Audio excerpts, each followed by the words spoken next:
Hi friends, നമസ്കാരം. ഓരോ മനുഷ്യനും വ്യത്യസ്തമായ രീതിയിലാണല്ലോ ജീവിതത്തെ നോക്കിക്കാണുന്നത്. അപ്പോൾ അതിനകത്തെ പ്രവർത്തനത്തിനും വ്യത്യാസമുണ്ട്. ചിലരെ സംബന്ധിച്ച് ഏത് കാര്യം ചെയ്യുമ്പോഴും അതിനകത്ത് അവരുടേതായിട്ടുള്ള രീതികൾ, പ്രത്യേകതകൾ ഒക്കെ അഡോപ്റ്റ് ചെയ്യണമെന്ന് ആഗ്രഹിക്കുന്നവരാണ്. ഒരർത്ഥത്തിൽ നമ്മൾ നോക്കുകയാണെങ്കിൽ നമ്മുടെ രൂപത്തിന് മാത്രമല്ല വ്യത്യാസമുള്ളത്, നമ്മുടെ ലൈഫ് സ്റ്റൈലിന്, ചിന്താരീതിക്ക്, ഒരു കാര്യം ചെയ്യുന്ന ആ ഒരു മെത്തേഡിന് ഒക്കെ തന്നെ വ്യത്യാസമുണ്ട്. അപ്പം ഞാൻ ഇന്ന് പറയുന്നത് ലൈംഗികതയിൽ മാരടങ്ങളുടെ പ്രാധാന്യത്തെക്കുറിച്ചും അതുമായിട്ട് ബന്ധപ്പെട്ട ചില രീതികളെക്കുറിച്ചുമാണ്. അതിനു മുമ്പ് ഈ ചാനൽ ആദ്യമായിട്ട് കാണുവാണെങ്കിൽ ഒന്ന് ലൈക്ക് ചെയ്യണം, സബ്സ്ക്രൈബ് ചെയ്യണം, ഷെയർ ചെയ്യണം കേട്ടോ. ചിലരെ സംബന്ധിച്ച് അടിസ്ഥാനപരമായിട്ടുള്ള എല്ലാ കാര്യങ്ങൾക്കും അവരാശ്രയിക്കുന്നത് പങ്കാളിയായിരിക്കും. എന്നാൽ ചിലരെ സംബന്ധിച്ച് അവരുടെ സന്തോഷം എന്ന് പറയുന്നത് പങ്കാളിയോടൊത്തുള്ള ആ ഒരു ജീവിതമായിരിക്കണമെന്നില്ല. ചിലർക്കാണെങ്കിൽ സ്നേഹിക്കുന്നവരോടാണ് ലൈംഗികപരമായിട്ട് കൂടുതൽ താല്പര്യം തോന്നുന്നത്. ഇനി ഏത് രീതിയിലാണെങ്കിലും നമുക്ക് പൂർണ്ണമായിട്ട് സംതൃപ്തി കിട്ടണമെന്നുണ്ടെങ്കിൽ ചില കാര്യങ്ങൾ അതനുസരിച്ച് ചെയ്തേ പറ്റൂ.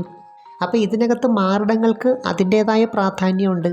സ്ത്രീകളെ സംബന്ധിച്ച് ഇതിന് സ്നേഹത്തിൻ്റെ ഊർജവുമായിട്ട് വളരെ അഭേദ്യമായ ബന്ധമുണ്ട്. തന്നെയല്ല, അവരുടെ ആത്മവിശ്വാസം, ഇതിനോടുള്ള താല്പര്യം, പുരുഷനോടുള്ള ആകർഷണം, എല്ലാത്തിനും ഒരു പ്രധാന പങ്ക് ഇത് വഹിക്കുന്നുണ്ട്.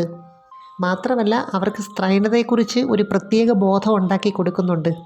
എന്നാൽ പുരുഷനെ സംബന്ധിച്ച് ഇതിനോടുള്ള ഒരു ആറ്റിറ്റ്യൂഡ് വ്യത്യസ്തമാണ് കേട്ടോ. പ്രകൃതിയാൽ തന്നെ അവർക്കിതിനോട് ശക്തമായിട്ടുള്ള ഒരു ആകർഷണമുണ്ട്. ഇമോഷണൽ ബേസിലും അവർക്കിതുമായിട്ടൊരു ബന്ധമുണ്ട്.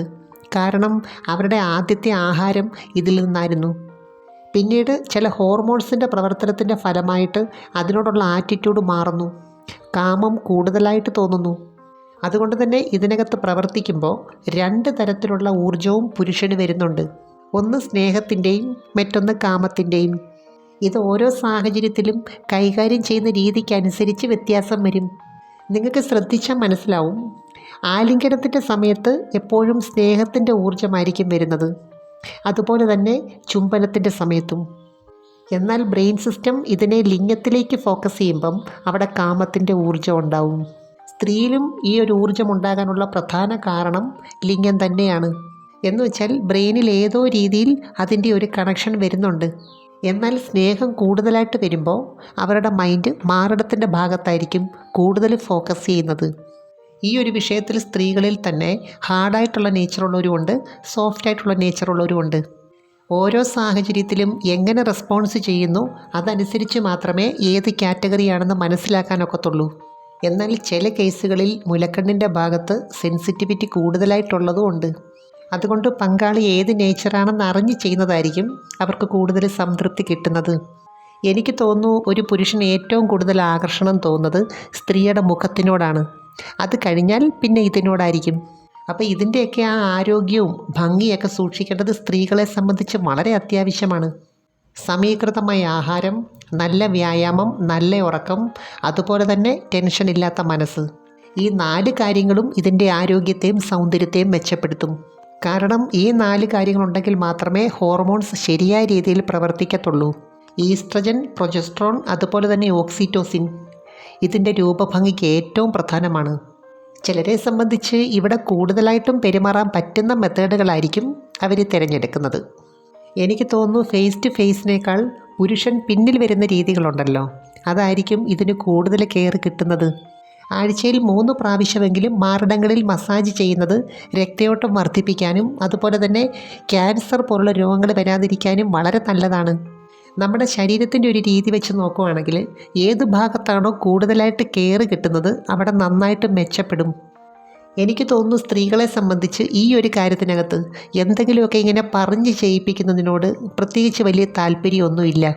എനിക്ക് തോന്നുന്നു അവർക്ക് ഏറ്റവും കൂടുതൽ സംതൃപ്തി കിട്ടുന്നത് അല്ലെങ്കിൽ സന്തോഷം കിട്ടുന്നത് അവർക്ക് ഇഷ്ടമുള്ള പങ്കാളി എല്ലാം അറിഞ്ഞ് ചെയ്യുമ്പോഴാണ്.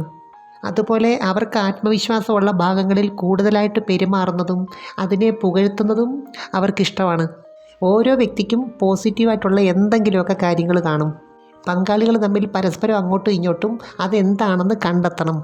അതിനകത്ത് കൂടുതലായിട്ടും പ്രവർത്തിക്കുമ്പോൾ പങ്കാളികൾ തമ്മിലുള്ള ബന്ധം കൂടുതൽ ശക്തിപ്പെടും. ഒരിക്കലും നെഗറ്റീവായിട്ടുള്ള കാര്യങ്ങളിൽ ഫോക്കസ് ചെയ്ത് പരസ്പരം കുറ്റപ്പെടുത്താതിരിക്കുന്നതാണ് നല്ലത്. അതുപോലെ ശരീരത്തെ സംബന്ധിച്ച് ഇന്നത്തെ രൂപവും കാര്യങ്ങളും ഒന്നും ആയിരിക്കത്തില്ല നാളെ. ഇന്ന് ഷേപ്പില്ലെങ്കിലും നാളെ നല്ല ഷേപ്പ് ഉണ്ടാക്കിയെടുക്കാൻ പറ്റും നമ്മൾ വിചാരിച്ചാൽ. പ്രത്യേകിച്ചും മാറിടത്തിൻ്റെ കാര്യത്തിലും അമിതമായ ബെല്ലി ഫാറ്റിൻ്റെ കാര്യത്തിലും ഒക്കെ തന്നെ. എനിവേ, നമുക്ക് മറ്റൊരു വീഡിയോയുമായി വീണ്ടും കാണാം. അപ്പോൾ ചാനൽ സബ്സ്ക്രൈബ് ചെയ്യാൻ മറക്കരുത്, ലൈക്ക് ചെയ്യണം, അയക്കാൻ പറ്റുന്ന കൂട്ടുകാർക്കൊന്ന് അയച്ചു കൊടുക്കണം കേട്ടോ. Thanks for watching. See you next time. By.